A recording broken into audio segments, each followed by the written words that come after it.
Hey guys, MPTV, Matt Piper, the soccer mentor. How you're doing? Hope you're well. Hope you're enjoying the videos. As promised, myself and James made a striker video. I've made a striker video before and it is my most successful video. It's had 35,000 views now and it's absolutely pathetic. It's not pathetic, I'll make some good points in it, but how I shot it, where I shot it, it was very long-winded. It's not like my videos now, quick, sharp and to the point. So yeah, it's disappointing in one way, but in another way it's good. But I thought I'd revisit it. I thought I'd revisit it with James's help. So we've put a striker video together for you, looking at 3 main types of striker, and I think it's going to help you. Hope you enjoy the video, guys. Without any more waffling, here it is. So what's this set up on the board at the minute? So at the minute, this is the formation I've been playing recently with with your team. With my team. So you got 4-3-2-1. We play 4-3-3. No, 4-3-3. 4-3-3. Okay. Yeah. 2 wide men, 1 striker. 2 wide men, there and there. 1 number 9. So let's concentrate, because we're up the top of the pitch. Yep. Let's concentrate on your top 3. What are the main principles that you want from them? The movements, etc. Right, okay. Normally, if we're playing, we always try and play out from the back. Yeah. But if we're going, for example, we're going down the right hand side, this player's movement here is important for my number 9. Yeah. Okay. I used to like, last season, I was changing it slightly, but last season I got a lot of joy from this.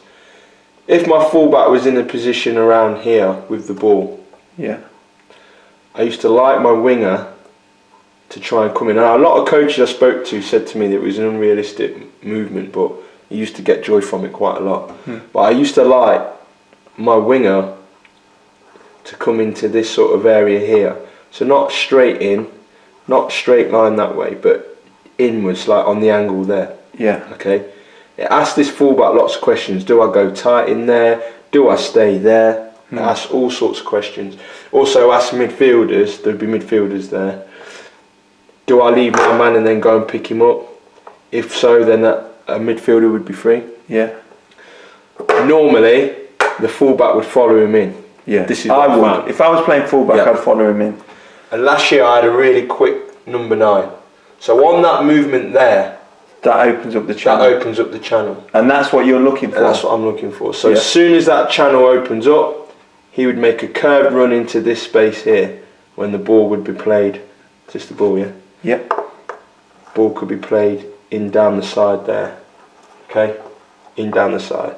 So then he joins in across here and the fullback here is the winger, is getting across his fullback and possibly against the centre half there and fill in the box. Yeah. Okay. So the question I would ask, so you set it up to play like that because you had a fast centre forward. Yeah. Because you wouldn't want say a Giroud running into that channel, really. Not at all, no. If you are a fast forward, and you're playing up front on your own, Jamie Vardy, Anthony Martial, someone like that, you're asking for them to work together as a 3, coming off the line, create space for him to run into, pick the ball up in wide areas. Definitely. In these next few clips, it would be quite easy to think Aubameyang is playing as a winger, but in all of these matches he's playing as a sole striker. Working off the wide men's movement, where they either go deep or move inside, space is then created further up the pitch in wide areas. Aubameyang then runs into the space created to isolate defenders and utilise his speed to create chances. Important for his fellow wingers in these circumstances to then flood the box.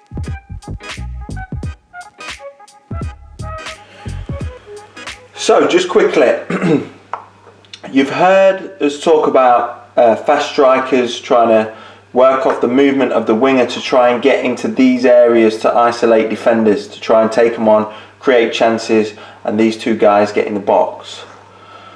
But the other thing a fast striker needs to do. If you're a fast striker, this is what you should be working on. I've spoke about it a lot before on this channel, and a lot of people email me and get in touch with me to ask me what I actually mean. So if you're the Giroud kind of striker, you're going to hold it up.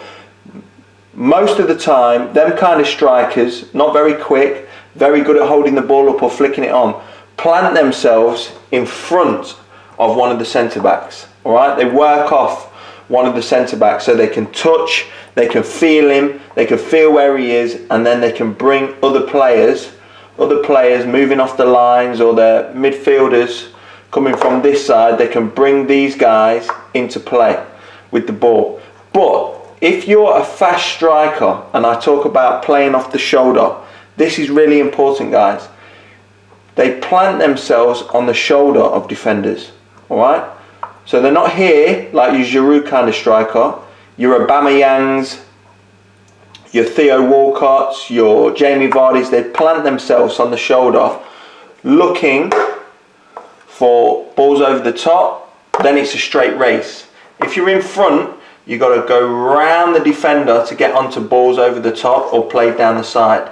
All right. If you're on the shoulder, you're looking for the trigger from these players once he has the ball and there's space.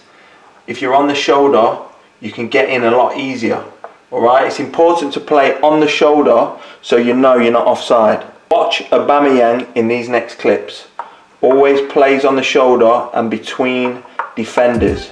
Doesn't plant himself in front like a Giroud. In these two examples, Aubameyang plays between the two centre-halves and on the shoulder of the last defender. This is the best position to take up for pacey strikers looking to stay on side but get in on goal. If I had a Giroud, my tactics would be completely different. Because what I'd ask him to do is just work the width for the 18-yard box.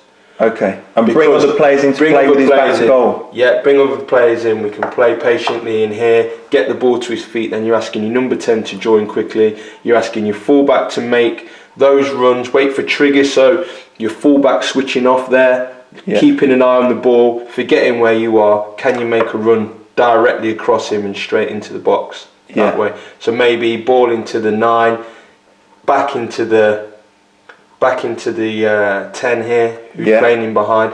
As soon as that ball sets, this fullback, if he's looking at the ball watching, he makes that run directly across there. Bang, bang, you're in. If you are a Giroud kind of footballer, you're not got too much pace, but you're great with your back to goal, you can hold it up well. You want to stay in this kind of area. Because you're the main threat for if balls come into the box.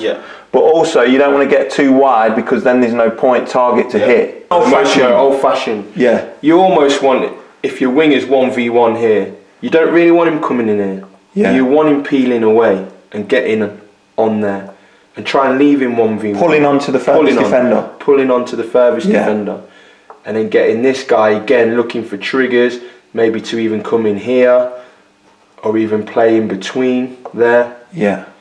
Just to ask questions and allow that winger, if you've got a tricky winger or a direct winger who likes taking players on, 1v1, stay out of his way, let him have a go.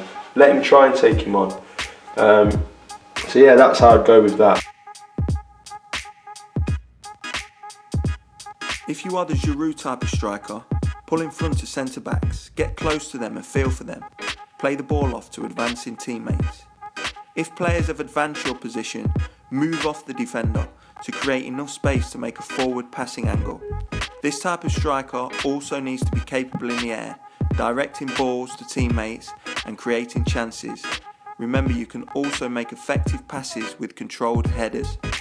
Clever flicks and delicate first-time touches are also a hugely effective attribute in creating chances for the team.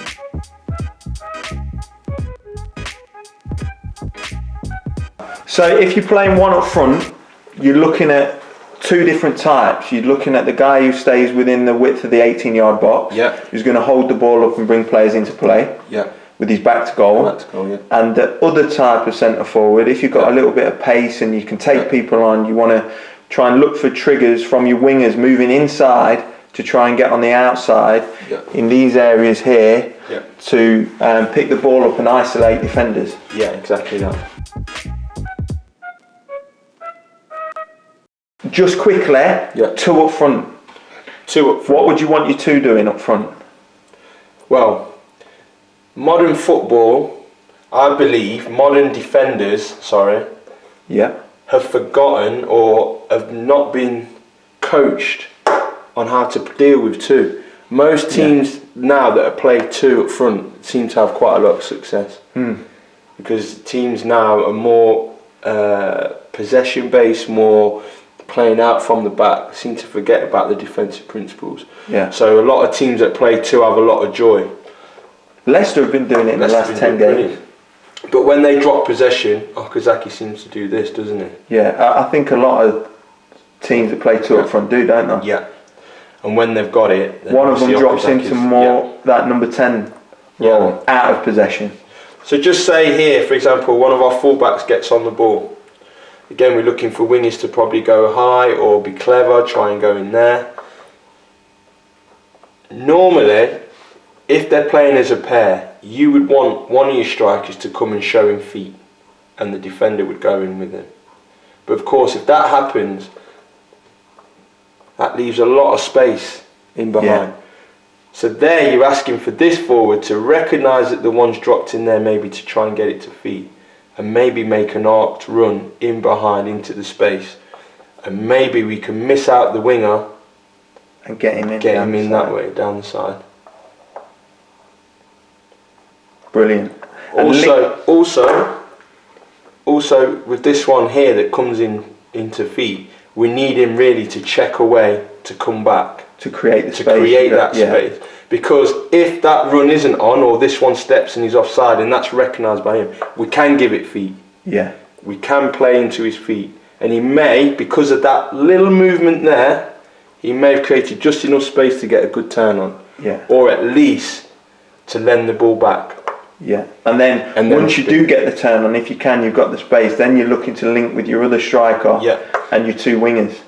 So then maybe you're looking for a 1-2 in there, or maybe he goes and engages, he makes that run in there.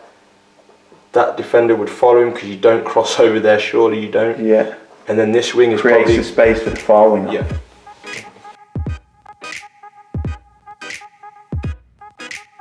As James has already explained, playing two up front is becoming less favourable these days, but executed well, it still works well. Out of possession, one of the two has to drop into the number 10 role to press and pressure the ball, like Vardy does here. In possession of the ball, at times, the pacer of the two should pull wide, leaving the aerial threat in the box. They need to have a good understanding of each other's game in order to link well together. When balls do come into the penalty area, make separate runs, near or far, crossovers, one advanced, one holds out near the penalty spot, etc.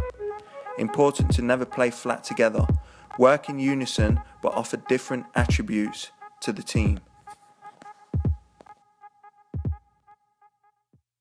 Thank you to James, thank you to you guys for watching. Hope you'll join me again soon. Hopefully I'll put together a video over the weekend, over the Easter weekend. Let me take this opportunity to wish you all a very happy Easter. Hope you all have a good one. And I'll see you guys very soon. Thanks for watching, guys.